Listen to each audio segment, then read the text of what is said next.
The night fog clung to the streets like a shroud, muffling the sound of footsteps and dulling the glow of streetlights. Detective Marcus Hayes had been called to the Carver Mansion, an imposing Victorian structure perched on the edge of the town's cliffs.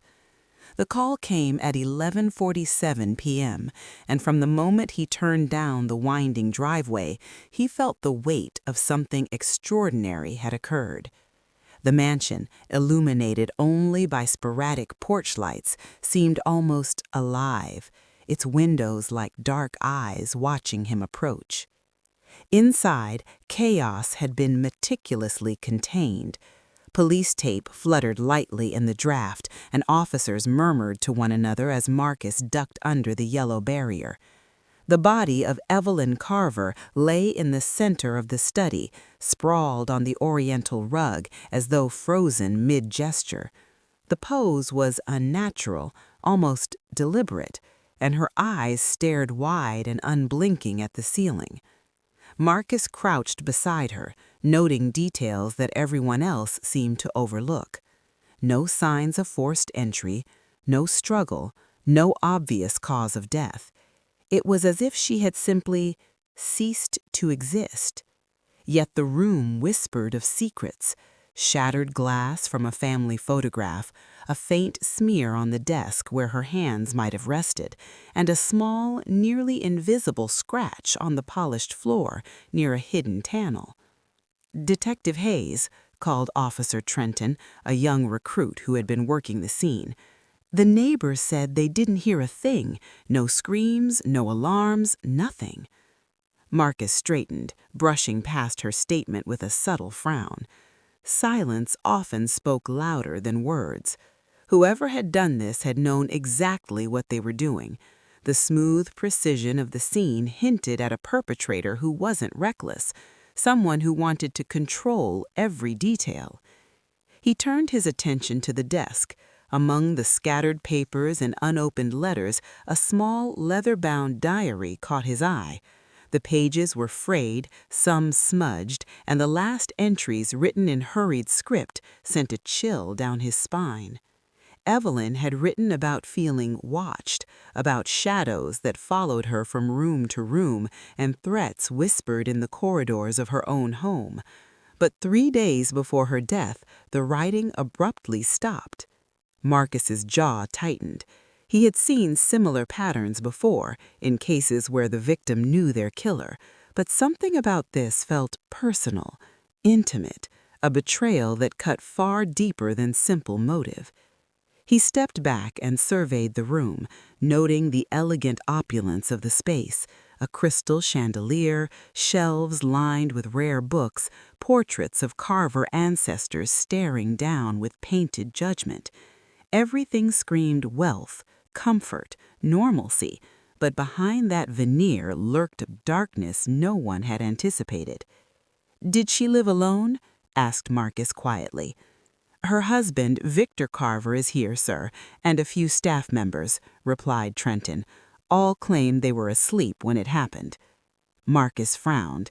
There was something about the way Trenton said it, the hesitance in his voice. He had learned over the years that hesitation often masked more than ignorance. He moved to question the household, starting with Victor Carver. The man was tall, impeccably dressed, though the dark circles under his eyes suggested a sleepless night. His hands trembled slightly as he shook Marcus's. I can't believe she's gone," he stammered. She was everything." Marcus studied him carefully. The grief was palpable, but grief alone did not make someone innocent. His eyes flicked to the servants, noting their stiff postures and careful avoidance of one another's gaze. Something in the room, maybe the memory of Evelyn herself, had the air thick with tension. "Where were you the last time you saw her alive?" asked Marcus calmly. Victor swallowed hard. "Dinner. We had dinner together. Then she went to her study. I went to the lounge. I didn't hear anything until the call from the housekeeper." Marcus nodded slowly, committing every detail to memory. He knew how deceptive memory could be under pressure, especially when guilt or fear was involved. He turned to the housekeeper, a woman in her 60s with neatly tied hair and trembling hands. "I heard a thump," she admitted. "I didn't think anything of it. I thought she dropped a book or something. When I went to check, I found her like this." Her voice cracked. Marcus watched closely as subtle tells flickered across her face, the quick glance to Victor, the tightness around her mouth, the slight hesitation before answering. Something didn't add up. His instincts screamed that this was no ordinary death. Evelyn had secrets. Someone wanted her silenced, and yet no weapon, no forced entry, no obvious cause of death. It was as if she had simply ceased to exist. Yet the room whispered of secrets: shattered glass from a family photograph, a faint smear on the desk where her hands might have rested, and a small, nearly invisible scratch on the polished floor near a hidden panel. "Detective Hayes," called Officer Trenton, a young recruit who had been working the scene. "The neighbors said they didn't hear a thing. No screams, no alarms, nothing." Marcus straightened, brushing past her statement with a subtle frown. Silence often spoke louder than words.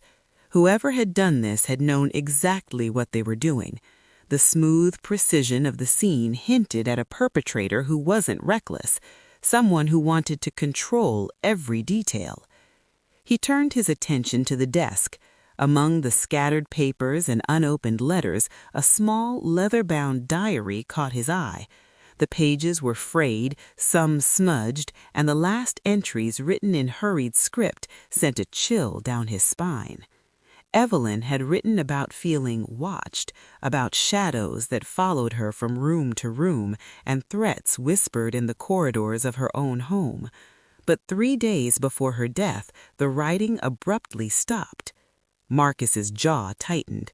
He had seen similar patterns before, in cases where the victim knew their killer, but something about this felt personal, intimate, a betrayal that cut far deeper than simple motive. He stepped back and surveyed the room, noting the elegant opulence of the space: a crystal chandelier, shelves lined with rare books, portraits of Carver ancestors staring down with painted judgment.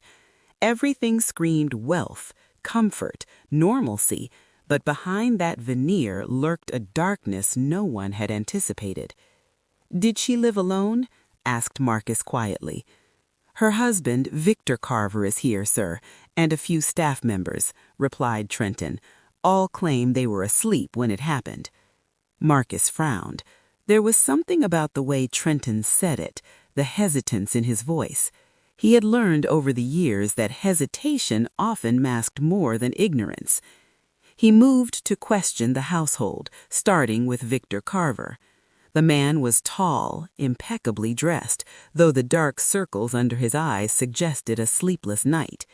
His hands trembled slightly as he shook Marcus's. I can't believe she's gone," he stammered. She was everything." Marcus studied him carefully. The grief was palpable, but grief alone did not make someone innocent. His eyes flicked to the servants, noting their stiff postures and careful avoidance of one another's gaze. Something in the room, maybe the memory of Evelyn herself, had the air thick with tension. "Where were you the last time you saw her alive?" asked Marcus calmly. Victor swallowed hard. "Dinner. We had dinner together. Then she went to her study. I went to the lounge. I didn't hear anything until the call from the housekeeper."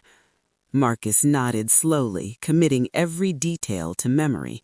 He knew how deceptive memory could be under pressure, especially when guilt or fear was involved. He turned to the housekeeper, a woman in her 60s with neatly tied hair and trembling hands. "I heard a thump," she admitted. "I didn't think anything of it. I thought she dropped a book or something. When I went to check, I found her like this." Her voice cracked. Marcus watched closely as subtle tells flickered across her face, the quick glance to Victor, the tightness around her mouth, the slight hesitation before answering. Something didn't add up. His instincts screamed that this was no ordinary death. Evelyn had secrets. Someone wanted her silenced. And yet no weapon, no forced entry, no obvious cause of death. It was as if she had simply ceased to exist. Yet the room whispered of secrets. Shattered glass from a family photograph, a faint smear on the desk where her hands might have rested, and a small, nearly invisible scratch on the polished floor near a hidden panel. "Detective Hayes," called Officer Trenton, a young recruit who had been working the scene. The neighbor. 10 years had passed since Evelyn Carver's mysterious death, and the town had moved on. Social gatherings continued, children grew up, and gossip faded into memory. But for Detective Marcus Hayes, time had only deepened the shadows cast by that foggy night at the Carver mansion. He was no longer the brash young detective called to the scene. He was seasoned, respected, and haunted. His office was a shrine to the case, stacks of yellowed files, photographs pinned to corkboards, and scribbled notes covering every inch of wall space. Friends had drifted away. His marriage had ended quietly, his wife unable to compete with the obsessive pull of an unsolved case. Yet Marcus had persisted, driven by the gnawing certainty that the truth had never been fully revealed. It was a rainy evening when the first sign of life in the long-dormant case appeared. The phone rang, piercing the silence. Marcus picked up. A voice, muffled but urgent, spoke just a single line. "Look closer. You've missed something." The line went dead before he could respond. Marcus stared at the receiver, a chill running down his spine. Was it a prank, or had someone been waiting for him to notice? The next morning, a plain envelope arrived at his office. Inside was a grainy photograph of Evelyn, taken just days before her death. Her eyes were wide with fear, her hand clutching something to her chest, a small locket he hadn't seen in previous investigations. A single word was scrawled on the back: "Trust no one." Marcus leaned back, running a hand through his thinning hair.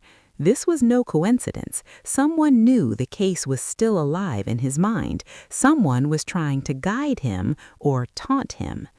Determined, Marcus revisited the mansion. The Carver estate had changed little over the decade. The same grand halls, the same paintings, the same weight of secrets pressing down from every corner. He questioned the staff, all of whom had aged, but retained the nervous tension of that night. No one had left town, no one had spoken publicly, but subtle signs told Marcus much more than their words. One staff member, a young maid named Clara, avoided eye contact, her fingers trembling as she dusted the edges of shelves. Marcus watched her carefully, noting her every micro-expression. He finally asked, "Clara, did you see anything unusual the night Miss Carver died?" She hesitated, swallowing hard. I don't know if I should say." "Then say it anyway," Marcus pressed gently but firmly. Her eyes darted toward the door as if expecting someone to appear. "I thought I saw someone in the study after she was supposed to be alone, but I wasn't sure. It was so dark and I didn't want to get in trouble." Marcus's pulse quickened. A new witness, a new perspective. He scribbled notes furiously, promising her confidentiality. Whoever she saw could be the missing piece he had been chasing for 10 years. Days turned into nights as Marcus dove into old evidence with fresh eyes. He scrutinized photographs, compared handwriting, and retraced the movements of every person linked to the Carvers. Patterns emerged, small inconsistencies previously overlooked, footprints that didn't match the household staff, a faint scent of an unfamiliar perfume in Evelyn's study, and a torn piece of paper tucked behind the bookshelf. One night, alone in his office, Marcus examined the torn piece of paper under a magnifying glass. It was a fragment of a letter, smudged but legible enough to reveal a chilling line. "Everything will be yours if you obey." "Whom?" Marcus muttered under his breath. The message suggested coercion, manipulation, a web of secrets far more intricate than he had imagined, and someone was willing to kill to protect it. The town began to whisper about Marcus's obsession. Colleagues expressed concern. His superiors suggested he focus on cases he could actually solve. The media occasionally ran stories painting him as a detective haunted by a case long past, turning his obsession into a public spectacle. But Marcus did not care. He knew the truth was alive, waiting, and he would not rest until he uncovered it. Weeks later, an anonymous call led him to a small, abandoned warehouse on the outskirts of town. Inside, he found a dusty filing cabinet containing newspaper clippings, photographs, and letters, all meticulously organized. Someone had been documenting the case as obsessively as Marcus himself. Among the files was a photograph showing Evelyn speaking with a man Marcus did not recognize, taken just days before her death. The man's face was obscured, but something about his posture suggested intimidation, dominance, a predator in the shadows. Marcus left the warehouse shaken but determined. He now knew that Evelyn's death was not a random act of violence. Someone had orchestrated it, manipulating people, events, and even time itself to hide the truth. And someone was still alive, still watching, possibly waiting for him to make a mistake. The tension in Marcus's life became palpable. Sleep eluded him. His meals were hurried, often forgotten. Friends reached out, only to be met with polite deflections. His entire existence was consumed by the case, the evidence, the clues, the whispers of a killer long hidden. Then came the first direct message, sent anonymously to his office late one evening. "Some things are better left buried. Don't dig too deep, detective."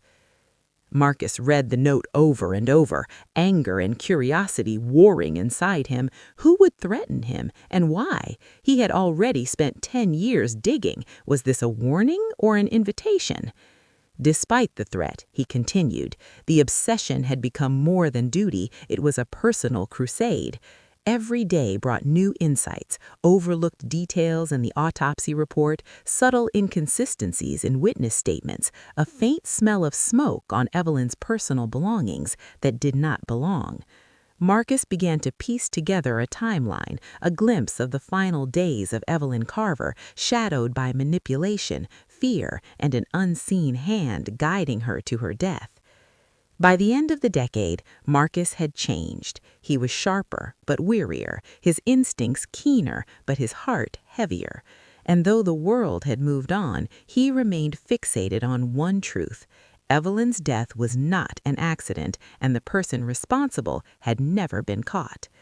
As he sat alone in his office late one night, surrounded by decades of notes and photographs, Marcus whispered to himself, "I will find you, no matter what it takes." Unseen, a shadow moved outside the window. Someone had been watching him, keeping track of his obsession, waiting to see how far he would go. And somewhere in that darkness, Marcus realized that the case was far from over. It was evolving. The obsession had grown, the stakes were higher, and the detective, now older, wiser, and more determined than ever, was ready to face the secrets that had haunted him for 10 long years. But little did he know, the next revelation would shake him to his core, threatening everything he had left. 20 years had passed since the night Evelyn Carver was found dead, yet Detective Marcus Hayes could feel the chill of that foggy mansion as if it had been yesterday. The town had all but forgotten the case. New generations grew up hearing whispers of the unsolved Carver murder, but to Marcus, it remained the only thing that mattered. He had come close to retirement, but something deep inside him refused to let go. The case had become his shadow, following him wherever he went. It started with a knock on his office door. A young journalist, Leila Monroe, stood hesitantly in the doorway, a notebook clutched to her chest. Her eyes were sharp, curious, unafraid. "Detective Hayes?" she asked. "I'm writing a book about unsolved murders in the town, and I want to cover the Carver case. I know it's been decades, but I think there's more to it than anyone realized." Marcus studied her. He wasn't used to outsiders showing interest in his obsession. Most reporters either ignored the case or sensationalized it, but Leila's intensity felt different. "You want the truth?" Marcus said, his voice low and gravelly. "Be careful. The truth can be dangerous." Together, they began retracing the steps Marcus had already taken decades ago. The mansion remained much the same, though dust and decay now claimed the edges of luxury. They examined old photographs, the letters, the diary, and every minute detail of the study where Evelyn had died.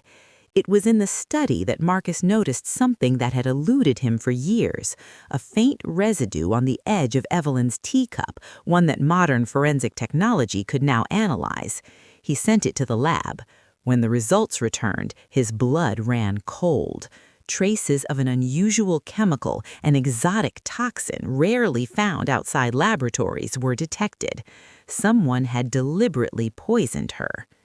"This wasn't random," Marcus murmured to Leila. "Someone had planned this, carefully, intimately." Leila leaned closer, her eyes scanning the evidence. "But who, after all this time?" Marcus shook his head. "That's what we're going to find out." Days turned into weeks. Marcus interviewed retired staff, neighbors, and distant relatives of the Carver family. Some were hesitant, others outright refused to speak, but little by little a picture began to emerge, a web of manipulation, deceit, and betrayal that stretched far beyond the mansion.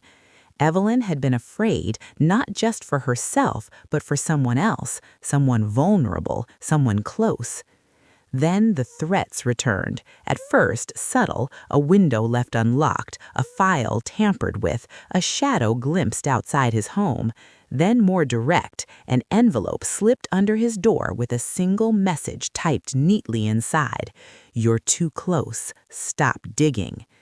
Marcus's instincts flared. Whoever orchestrated Evelyn's death or had kept the truth buried was still alive, still watching, still willing to act. He tightened his security, worked in secrecy, and refused to let fear deter him. He had come too far. One late evening, Marcus received a tip from an unexpected source, a former associate of Victor Carver. The man, now living in seclusion, claimed he had knowledge of Evelyn's final days. Marcus and Leila met him in a dimly lit cafe, the air thick with tension. She didn't trust anyone," the man whispered, glancing nervously over his shoulder. "But she confided in me. There was someone powerful who wanted her gone. I don't know why. I only know they were watching her, always watching." Marcus's mind raced. Someone powerful, influential, capable of manipulating evidence and witnesses, someone whose reach extended decades beyond that night. The idea chilled him, but also invigorated him. This was the breakthrough he had been waiting for. Returning to his office, Marcus spread the old photographs across the table. He compared faces, movements, and even the smallest details, the curve of a wrist, the shadow of a doorway, the alignment of a window latch. Then he saw it, a detail that had eluded him for 20 years. A man in one photograph, seemingly insignificant, appeared in the same spot in multiple images, always in the background, always watching.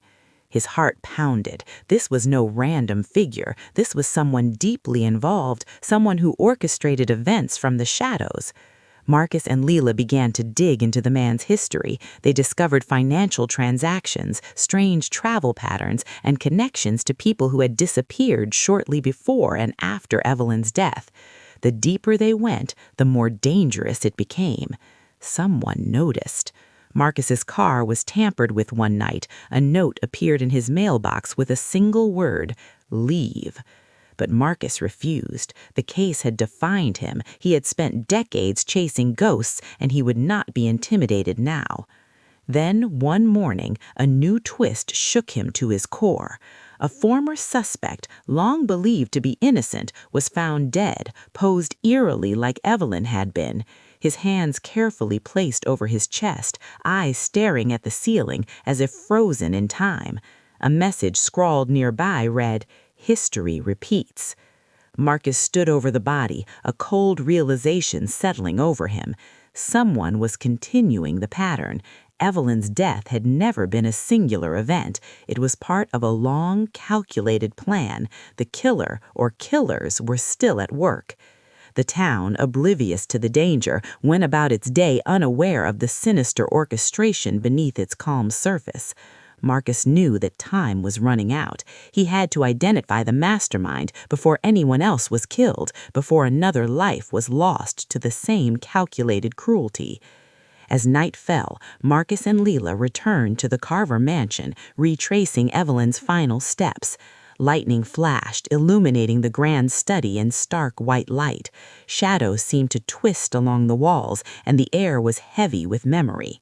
Marcus's hand rested on the diary, his mind racing through every word, every clue, every lead he had followed for 20 years. He whispered, almost to himself, "I will not fail her, not again." Outside, unseen eyes watched their every move. The case that had haunted Marcus for 20 years was evolving, growing more dangerous, and drawing him closer to a truth that someone would kill to protect. The past, it seemed, was not done with him yet. Marcus knew one thing with absolute certainty. The next revelation would not just solve the mystery, it would shake him to his very core. And he had no idea who he could trust. The wind howled against the cliffs as Detective Marcus Hayes parked his car outside the Carver mansion. 29 years, 11 months, and 2 weeks had passed since Evelyn Carver's death, yet tonight felt like the beginning rather than the end. The storm reflected the turmoil inside him, a mixture of anticipation, dread, and exhaustion. Beside him, Lila Monroe tightened her scarf, her eyes reflecting the lightning flashes that illuminated the mansion's facade. "Are you sure about this, Marcus?" she asked, her voice tense. "This could be dangerous." Marcus didn't answer immediately. He ran a hand over the worn leather of his coat, feeling the weight of decades pressing down on his shoulders. "I have to know the truth," he said finally. "Whatever it takes, I need to see this through." They entered the mansion together. The interior, untouched in years, carried the faint scent of decay, mixed with the lingering memory of wealth and elegance. The study, the room where Evelyn's life had ended, beckoned. Marcus's steps were deliberate, each one echoing against the polished wooden floors. He approached the desk where Evelyn had died, now covered with dust, but familiar to him as the back of his own hand. And then he saw it, a folder placed neatly in the center.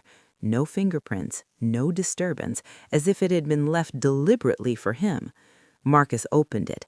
Inside were photographs, letters, and financial documents connecting Victor Carver, Evelyn's husband, to a hidden network of corruption and manipulation. But the most shocking revelation was a photograph showing a shadowed figure standing behind Evelyn on the night of her death. The posture, the stance, the faint gleam of a ring on the finger. It was someone Marcus had trusted deeply, his former partner, Detective Samuel Kane. Marcus's stomach tightened. Kane had been a mentor, a friend, someone he had admired and leaned on throughout his career. To think that he had orchestrated events behind Marcus's back, the betrayal cut deeper than any other he had experienced. Before Marcus could speak, a voice echoed from the shadows. "I was wondering how long it would take you to find me." Kane stepped into the room, calm, controlled, exuding a confidence that chilled Marcus to the bone. "You've done well, Marcus," he continued, voice smooth. "Decades of chasing shadows, never realizing that the puppet strings were in my hands the entire time. You killed her." Marcus said, the words barely a whisper, rage and grief coiling in his chest. I didn't just kill her, Kane replied, his eyes cold. I controlled the entire chain of events. Evelyn was a threat to my ambitions. She knew too much, and anyone who got too close, well, history has a way of repeating itself. Marcus's mind raced. The deaths, the cover-ups, the anonymous notes, it had all been Kane. Every obstacle, every warning, every threat carefully orchestrated to keep Marcus chasing ghosts while Kane moved freely. This ends tonight, Marcus said, his hand instinctively brushing against the revolver in his coat. Kane smiled, unfazed. Do you really think it's that simple? He stepped closer, eyes glinted. I've planned for everything. Every move you make has already been accounted for. A tense standoff ensued. Marcus and Kane circled the room like predators, the storm outside punctuating each heartbeat with thunder.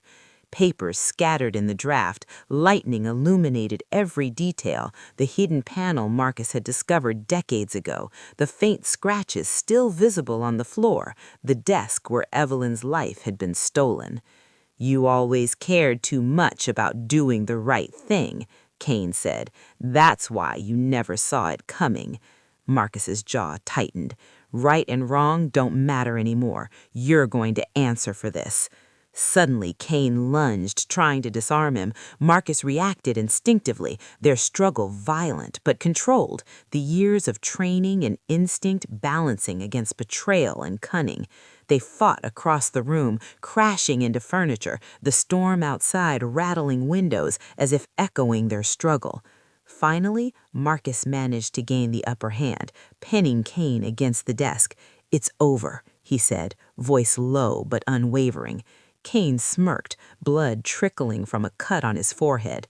Do you think so? You've solved one piece, Marcus, but some truths are never meant to be uncovered. With that, he slumped in Marcus's grip, the fight drained from him. Marcus handcuffed him, securing decades of pain, obsession, and betrayal. Kane's arrest was a bittersweet victory.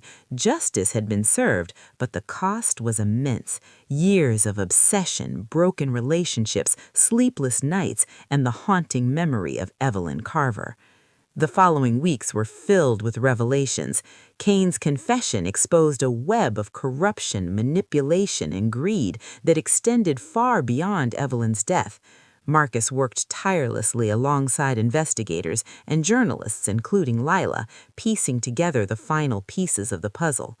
Finally, Marcus visited Evelyn's grave. The wind was calm now, the storm passed. He knelt, placing a single white lily atop the marble headstone.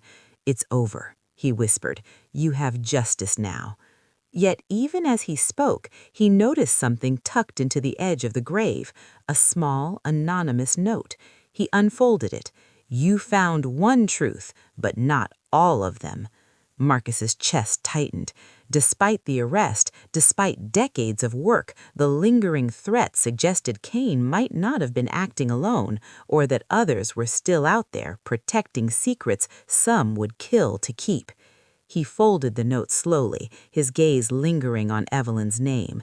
30 years of obsession, decades of sleepless nights, and a relentless pursuit of truth had finally brought him closure. But the detective knew one thing. In a world built on lies, shadows never fully disappear. As Marcus walked away from the grave, he felt the weight lift slightly, only slightly. The case that had haunted him for 30 years had ended, yet its echoes would linger in his mind forever. He had faced betrayal, danger, and obsession itself, and survived. But some part of him knew that the world still held secrets darker than even he could imagine. For now, though, justice had been served, and Evelyn Carver could finally rest. Marcus Hayes, the detective who had been haunted for 30 years, finally allowed himself a moment of peace, a long, deep breath in the cold, salt-tinged air, and a promise whispered into the wind. I'll be ready if the shadows ever return. The mansion loomed behind him, silent now, hiding decades of secrets, conspiracies, and lies. And somewhere in the distance, the town slept, oblivious to the darkness that had shaped it and the man who had faced it head on.